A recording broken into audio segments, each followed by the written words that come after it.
You never hear the shot that kills you. The bullet arrives before the sound does. By the time the crack reaches the rest of the squad, one of them is already down, and nobody knows where it came from. Simo Häyhä, alone in the Finnish snow, was credited with over 500 kills in a single winter. The Soviets called him the White Death. Vasily Zaitsev turned the rubble of Stalingrad into a hunting ground. Carlos Hathcock crawled for days across open field in Vietnam to take a single shot. These men were not simply good marksmen. What made them lethal was almost never the trigger pull. In this video, we're going to break that down. What a sniper actually does when he isn't shooting, the physics that turn a rifle into a precision instrument at over 1,000 yards, why it takes 2 people and not 1, how a sniper hides from an enemy actively hunting him, and how thermal optics and drones are quietly rewriting all of it. Start with the biggest misconception. Most people picture a sniper as a man who shoots very far and very accurately. That's the smallest part of the job. A sniper team can lie in a hide for 3 days without ever firing a round and still call that mission a complete success. Why? Because the rifle is not the primary weapon. The primary product is information. Where the enemy moves, when they rotate, where the command post is, which building is occupied. A sniper is a pair of eyes pushed deep into hostile ground, and the shot, when it comes, is often the least important thing they do. But when the shot does come, everything has to be right. So let's look at what it actually takes to put a bullet on a target 1,000 yards away. The first thing to understand is that a bullet does not travel in a straight line. The moment it leaves the barrel, gravity begins pulling it toward the ground. Aim directly at a distant target and you'll miss low because the round drops the entire way there.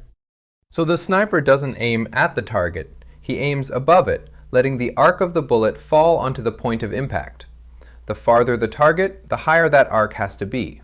This is why zeroing exists, calibrating the scope so the aim point and the impact point agree at a known distance.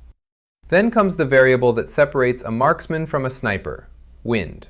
Gravity is predictable, wind is not. A crosswind pushes the bullet sideways for its entire flight, and the effect grows with distance. At long range, a wind you can barely feel on your face can move the impact by 1.5 feet or more. Worse, the wind near the shooter is rarely the same as the wind halfway to the target or at the target itself. A valley can channel it one way, while the ridge behind the target sends it another. The sniper has to read every stretch of ground the bullet will cross and average it into a single call. He watches mirage, the shimmer of heat that bends and flows in the direction of the wind, and reads its speed by how steeply it leans. He watches grass, dust, and the drift of smoke, and where there's nothing to watch, he guesses from experience. This is why 2 snipers of equal marksmanship are not equal shooters. One reads the wind better, and at distance, that is the entire difference between a hit and a miss. At extreme range, the picture gets even stranger. The spin of the bullet causes it to drift slightly to one side, an effect called spin drift. And over very long distances, the rotation of the Earth itself nudges the round off course. These are tiny effects, but a tiny effect over 1,000 yards is the difference between a hit and a miss. And there's one more thing people rarely think about. The bullet takes time to arrive. At 1,000 yards, that flight can last well over a second. If the target is walking, they will not be where they were when the trigger broke. The sniper has to shoot not at the person, but at the empty space the person is about to occupy. Range, drop, wind, drift, movement, lead. All of it solved in seconds, in the field, often under stress, which is exactly why the sniper does not work alone. A sniper team is 2 people, and here's the part that surprises most. The man behind the rifle is often the junior partner. The spotter runs the shot. He ranges the target, reads the wind, calls the correction, watches where the bullet lands through the mirage of its own passage, and gives the adjustment for the next round. He also keeps security, because a shooter buried in his scope has a field of view the width of a straw. One man makes the rifle work. The other makes sure the team survives long enough to use it. Now the part that keeps them alive, fieldcraft. Getting into position and staying invisible is harder than the shot itself. The ghillie suit breaks up the human outline until a man becomes a shapeless piece of terrain dressed with grass and twigs from the actual ground he's crossing, because vegetation from the wrong field is its own kind of signal. But the suit is the easy part. The real skill is the stalk, moving across open ground so slowly that the movement itself is invisible, sometimes covering a few hundred yards over many hours. He freezes whenever a head turns his way, aware that the human eye is built to catch motion and almost nothing else.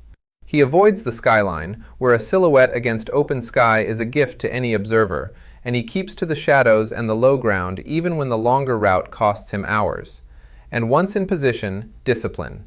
Concealment hides you, but it does not stop bullets, and it does not survive being seen. The moment you fire, you've given away a piece of your location, so a good team plans to move, shoot, and reposition, never trusting a hide once it has spoken. Site selection follows its own quiet logic, and it's usually the opposite of instinct. The obvious high point, the tallest building, the clean commanding view, is exactly where the enemy will look first.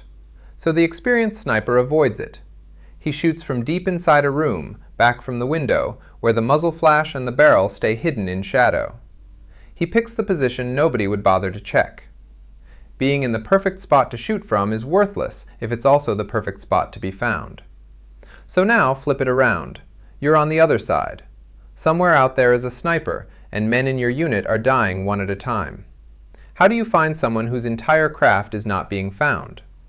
You start with what a shot gives away. A muzzle flash.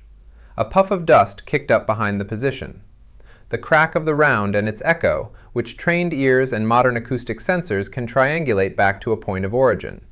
Sometimes a glint, sunlight catching glass, the oldest tell there is. None of it is reliable on its own, which is why counter-sniper work often comes down to bait. You expose something tempting and you wait for the shooter to take the shot, because the shot is the one moment the hunter becomes visible. But here's the thing that has changed. In the past, once you located the sniper, you still had to win a duel against the best hidden shooter on the battlefield. Today, you don't. Once the position is fixed, you don't trade shots with him. You put a mortar round, an artillery shell, or an FPV drone through the window. The sniper's greatest strength, a single well-hidden position, becomes a fixed target the moment it's discovered. Finding him is the whole fight. Killing him is an afterthought. And that points to how the entire discipline is being reshaped. Thermal optics are the first blow. A ghillie suit hides a shape, but it doesn't hide heat. Against a thermal scope, a man who is invisible to the naked eye can glow like a lamp, and decades of concealment craft are suddenly worth less than they were. Snipers now insulate their hides and time their movement, fighting a technology that sees straight through the old tricks. Then come drones. A reconnaissance drone overhead sees the battlefield from an angle the sniper was never built to hide from. That perfect hide, chosen to be invisible from ground level, can be plainly visible from above. The scout finds the position, relays it, and the strike follows. The very thing that made snipers so dangerous, patience in a fixed position, is now a liability in a world where the sky is always watching. So does that make the sniper obsolete? No. The tools change, the fundamentals don't.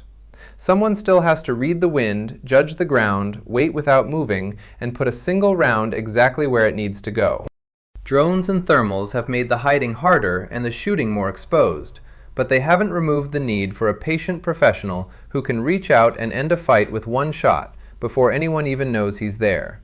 Because in the end, that's what a sniper really is, not the shot. The knowledge of exactly when and when not to take it.